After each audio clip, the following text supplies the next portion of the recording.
Hello everyone, I'm Brian. Today I'm reacting to Sadhguru at Columbia University, New York. Youth and Truth, April 29, 2019, full talk. Alright, so I keep asking like, oh, Sadhguru needs to come to the United States, and I keep reading comments saying that he did one. It's like, and I decided, you know what, I'm going to look for it, and I found it. He did one in London as well, apparently. Now, this is the first one I found from going from the bottom to the top of the list. So I'm going to just skip the... There's, I think, a few more before this one, but I want to get to this one because I'm very curious as to what Americans will say. So let's go and get started. What the... Life is just a combination of time and energy, isn't it? Limited amount of time, limited amount of energy. If you run into walls here and there, time and energy will go and your life will go. It's very important you run through the door, not through the wall.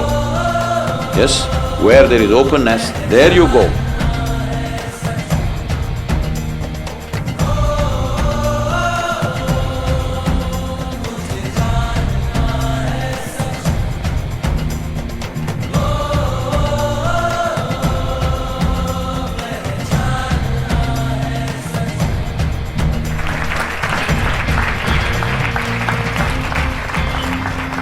Good evening. Hey, I said good evening. Okay. Please. So today, can everyone hear me? Cool. So today we're going to talk about two different buckets. One is about the self, and the other is self's context within society.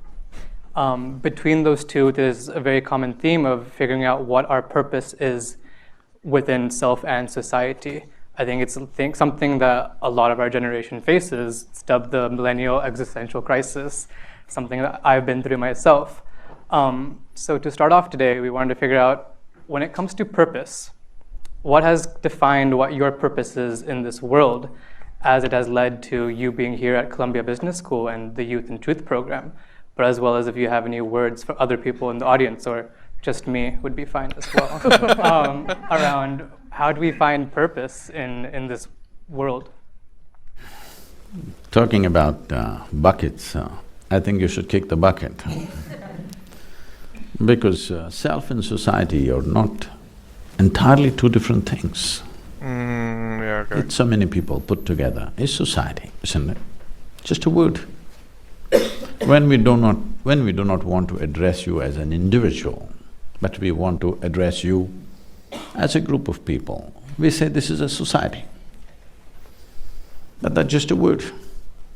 If you really come down, they're just only people, individual people. Well, a certain group of people may agree upon a few aspects and they may think they are one society. But if you further go down, people are just people, individuals are just individuals. You can't really merge them and say these are all one kind. There's no such thing. Maybe there are a few things that they agree upon, which makes them into various kinds of society. If you're a secret society, maybe there are more things that you agree upon. I will say it's very interesting for him to speak about people being individuals when I know he always preaches about unity. It's like, it's a bit of a contradiction there, but I think this plays a little bit more in terms of the Western, perhaps the Western idea. And hopefully, I guess he's trying to break down the word society, as in maybe not place so much emphasis on society itself. But we should kick those buckets, because when we see that to address issues in the world, we cannot go about addressing individuals, then we make a society. When we find societies are not still effective ways to handle, then we make it a nation. When we see that is also not an effective way to handle, then we make a global situation or an international fora or something like this. So this is only in terms of when we're looking at solutions, how to find a larger solution. A larger solution is something always individuals will disagree with in so many different levels, isn't it? Is there any one thing on the planet that all of us agree on? There's no such thing. Individual people always disagree with something, but we also agree it's all right because it seems to be working for everybody. I don't like the speed limit in America. But I agree with it, all sorts of people are driving, all right, 70 miles, I'll drive at that. Once in a way I get heavy on the right leg, but fine. So, what is the mission, you're asking? If this same question was asked in a different situation, people would be… In a way, this also borders on that. People are asking, what is the God-given purpose of my life? Whatever is the source of creation, what makes you think the source of creation which created this cosmos for which you do not know where it begins, where it ends, even keeping account of you, forget about giving you a specific purpose. Maybe the source of this creation doesn't even know you exist. Hello? Because this very solar system is a tiny little speck in this cosmic space, isn't it? Tomorrow morning, believe me, if the entire solar system evaporates, nobody will notice it. That's how small it is. In that speck, planet Earth is a micro speck. New York City is a super micro speck. In that, you are a big man. This is a serious problem. You think there is a God-given purpose for you. This is the peak of human arrogance. Because all this is coming from the basis that has been spread in the name of religion and faith and whatever, that the existence is human-centric. Existence is not human-centric. We're just one more creature, which happened recently according to the evolutionary sciences, yes? Even today, if you do not know this, if all the worms on the planet disappear today, in 12 to 18 months, all life will cease on this planet. If all the insects disappear, somewhere between 4.5 to 6 years, all life will cease on this planet. But if all the human beings disappear, the world will flourish, planet will flourish, all right? So, this sense of self-assumed significance that people have brought to themselves has made us walk with absolute insensitivity on this planet. Absolutely insensitive to every other life because we think everything is here to serve us. Ask an ant, does it want to serve you? Hello? Go sit on an anthill and check whether it wants to serve you. It doesn't want to serve you. It doesn't matter what kind of books you write for yourself. Ants don't believe it. If you don't understand about the ants, you come to the southern Indian forest, the tigers definitely don't believe it, okay, that they are here to serve you, you will be served to them. So this idea, we must give it up because whenever people thought, wherever it was propagated, that I am doing God-given purpose, I am fulfilling, they did the most horrendous things on the planet. Whenever people said, God told me this, those people did the most horrible things. Hello? So it's time that we are here. As human societies, we have issues, we have problems, we have struggles. Whatever you think needs to be sorted out, and whatever you think is your aptitude to sort out, you pick up that damn thing and sort it out. It's not any God-given mission. You got to do something useful, because there is some joy in solving something. This is all the choice we have. You can either be a part of the problem or part of the solution. If you enjoy being part of the problem, do it, there'll be consequences. Yes, sometimes it's fun to create problems. Yes, it is. But it'll have its own kinds of consequences. The only thing you have to learn is do whatever the hell you want, just do it well. But for every action you perform, there is a consequence. When the consequence comes your way, if you're able to joyfully go through the consequence, you can do anything you wish. But when the consequence comes, you cry. If you're that kind, then you must control your action. Very interesting take on that question. I didn't hear him, ask like, what is my… Did he say my purpose? It's like, generally speaking, I thought he was asking what is our purpose in life. and I've answered this question before, but I don't think I've said it recently. So there's a couple of purposes. We have our biological purposes, which is to procreate, essentially. Survive, procreate. That's all it is. That's our biological purpose in life, like any other animal. Survive and procreate. Essentially, survive alone is that. And by surviving the species, you have to procreate. So then the other purpose, for me, you create your own purpose in life. Whatever you want it to be. Hopefully it's something good. It doesn't have to serve anyone but yourself. It can be that. Self-serving. As long as you're not doing any harm to anyone, and you're having fun, enjoying life, like Sadhguru is talking about, then nothing wrong with that. You can literally serve no purpose to anyone but yourself. And so long as you're not harming anyone, I don't believe there's anything wrong with that. What if you're just a crybaby, though? Then if you're a baby, you must be with your mother. Mothers. She said she has more than one mother, so I'm saying mothers. So on the note of purpose, one thing that I think that I'm constantly chasing is, and I would say I don't know when I've reached it, is the pursuit of happiness.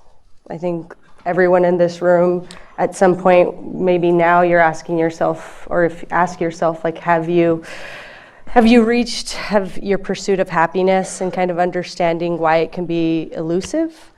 For me, happiness stems, like, I think of my family, because they're such a critical piece to my love and happiness, but oftentimes I feel like I lose sight of it when I'm in this room, when I'm at Columbia Business School, when I'm at work, because I'm trying to get to that next level, ultimately to help my family.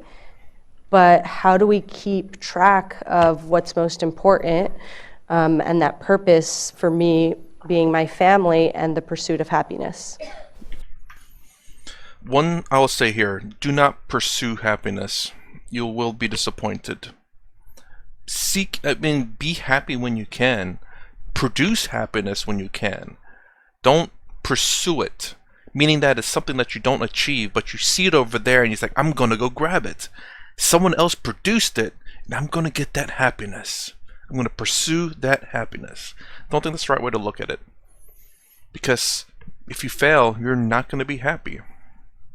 Because you're pursuing a happiness that was not generated by you. Though it's not easy or willing to come to you. It's something that you have to pursue. I would say, be more content with life. Content is not happiness, but it's not sadness either.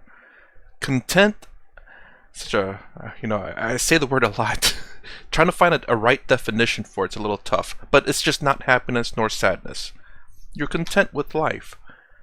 And then, when you're with your family, you didn't have to pursue that. It was there. So you can enjoy the happiness that you did not pursue. When you come to work, you have to pursue something. You have to pursue happiness at work. If you have to pursue it, I don't necessarily believe that it's a good thing. Now, you can achieve stuff without pursuing happiness. So, for example, someone could say, "Oh, my happiness is to be the CEO. That's what I'm pursuing that happiness." I think that's a wrong way to look at it. I think the better way to do it is like, I want to achieve that. Whether I achieve it or not, it's not going to determine whether I'm happy or not. I failed the achievement, that's fine. I'm not happy nor sad about it. So I think that may be a better phrasing. And I do believe that's what a lot of people look at whenever they try to get certain things, try to make themselves happy, I guess you could say. When they want to make themselves happy, they end up trying to pursue it instead of the happiness that they're surrounded with, and just going to it, not having to pursue it. Happiness at home, happiness at the job, happiness at a hobby area, happiness driving, happiness in the woods. You're not having to run after the woods like, oh, the woods is running from me, I gotta chase after the woods. It's more along the lines, okay, the woods is there. When I'm done with my job, I'll just stroll over there because the woods ain't gonna uproot and leave. I don't have to pursue that happiness. I hope it's clear.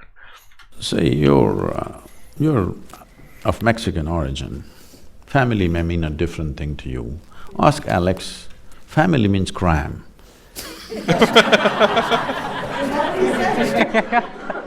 With tears of laughter, huh? You know, my parents are.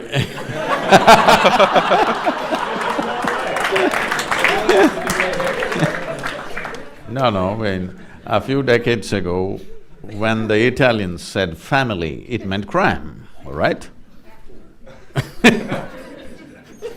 So, family is the smallest unit of a society. But if you get overly identified with it, you will become a crime. You must understand this. All the crime on this planet, all the human crimes that we commit, only human beings commit crimes, nobody else does. What you call as evil, what you call as genocide, I'm going to the extreme words, what you call as prejudice, everything has come because of limited identifications that each one of us hold. This is my family, this is my race, this is my religion, this is my nation. It is from this all the terrible things happen on the planet, isn't it? People who are doing this, they believe at that moment they're just doing the right thing. This is what identity does to you. You need to understand the very structure of human intelligence. There are different dimensions of intelligence. Unfortunately, today in our education systems, we are exploring only one, which is the intellect. If I ask you a simple question, please you must answer this, because I'm going to bless you at the end of the answer. Dull. Would you want your intellect to be sharp or blunt? Sharp. Because only if it's sharp, it works well, because it's a cutting instrument. Yes? It can only dissect. Now if you're using this intellect to do everything, to cut, it's okay. If you want to also stitch with it, you will be in tatters. Is that the reason why all the trousers are going into tatters? Essentially, a cutting instrument, if you try to use it on everything, it can cause a lot of misery. Right now, please see, for most of you, even though you're from Brooklyn, nobody ever stabbed you with a dagger. Not yet. They ignored you. So, I'm asking, how much physical suffering has actually come from outside? Almost nothing. Rest is all in self-help. If you sit by yourself, why? Because we gave you a sharp intellect. If we had given you the brain of an earthworm, you would be fine. You would be fine. Yes or no? Right now, the problem is just this. We have a cerebral capability which most human beings have not learnt how to handle. Hello? You can call this stress, you can call this anxiety, you can call this misery, you can call this cruelty, you can call this murder, you can call this whatever. Essentially, all that's happened is your intelligence is turned against you, that's all. Why has this happened? Simply because of limited identities that you have taken. It may look like great, my family, my nation, it is all these people. See, if you're strongly identified with something, you're willing to die for it, isn't it? Hello? If you're willing to die for it, you're also willing to kill for it, yes or no? Hello? Whatever you're willing to die for, you're also willing to kill for. Isn't that the only problem we have on this planet right now? Everybody is willing to die for something, and everybody is willing to kill for something. It could be family, it could be nation, it could be race, religion, whatever.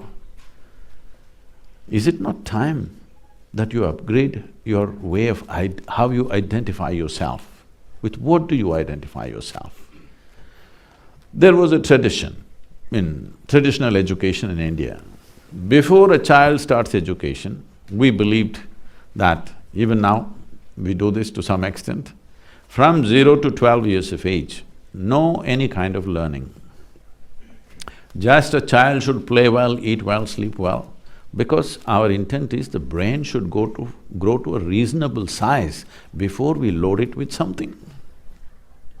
It's a sensible thing. No, today they want to do speed learning at the age of 3. Some people are saying when the mother is pregnant, how to teach the child mathematics. So till 12 years of age, we don't want to teach the child anything except to eat well, to play well, to sleep. Because these 3 things will decide how your body and your brain grows. So before we start education process, there is a thing called fixing the identity of the child. So one mantra that they will start chanting is Aham Brahmasmi. This means my identity is cosmic, not even global. My identification is not with my family, not with my father and mother, not with my nation, not with my religion, but my identity is with the cosmos. See, if your identity is not with any limited thing, if you walked into this room, you actually have no problem with anybody, just like that. You may get into trouble later, that's a different matter. In transactions, friction can happen, but the moment I walk into the room, just looking at your face, I'm having problems. This is a different level of problem, isn't it? Hello? If I am identified with my nation or religion or race or whatever, the moment I step into this room, I already have a problem. Oh man, Sadhguru, whoo boy, I can already think of so many things in America of what you just said. You step into a room and you already have a problem because of one of those things they said. Particularly something, I don't know what it is. Before I meet you, before I really have a chance to have trouble with you. When transactions begin, frictions can happen. That's a different matter. But just by looking at your face, I'm having trouble. This is because we are identified with something very limited. And the nature of your intellect is such, please look at this very carefully. Anything that you identify with, your intellect will strive very hard to protect that identity, always. And your intellect is like a knife, it cuts. Whether you physically pull out a knife and stab somebody, or you poke people with your intellect, it could equally hurt, isn't it so? Hello? Huh? Can you hurt somebody with your thought, your emotion, your idea, with your words and whatever else? Just the way you look at them, you can hurt them. So intellect is essentially a cutting instrument, a sharp instrument, because you said you want it sharp. I hope you kept it sharp. It's important to keep it sharp, otherwise it doesn't work. So, the moment you identify with something, your intellect is striving to protect that identity. Young people, it's very important that if you cannot imagine a cosmic identity, at least a global identity is a must for you. Otherwise, you being empowered by education, you are the source of future disasters. Yes, see, I want you to understand this. Why is it? Why is it all the cutting-edge technology first goes into military use? National identity, isn't it? Yes or no? The most powerful tools in the world are all designed how to eliminate you one day. Oof. It's not So our brains are working to protect our identity all the time. Well, I don't want to get into any political stuff, but the wall may be a more clear manifestation, a more blatant manifestation of that, but essentially it's limited identity, isn't it? Why is it that I wouldn't like to kill my child, but if you are walking on the street to get $10 out of your pocket, I will slash you? Why? Because you're not mine, isn't it? Yes or no? My identity is only with this, not with that. So, one fundamental thing you must do, because all of you are in premier institutions getting empowered with education. Education is an empowerment. That means without education, what you could do, maybe you will do 100 times more with education. When you have such a possibility, it is very important. Your identity is not a limited identity. At least identify with the planet. and all the life on this planet if you can't think of cosmic.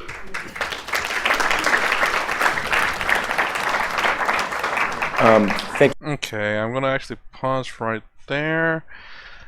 What he said there towards the end, I guess, is a little bit different from my answer, but I don't disagree with him because, I mean, I don't know if he's talking about the wall that's being built between Mexico and the United States.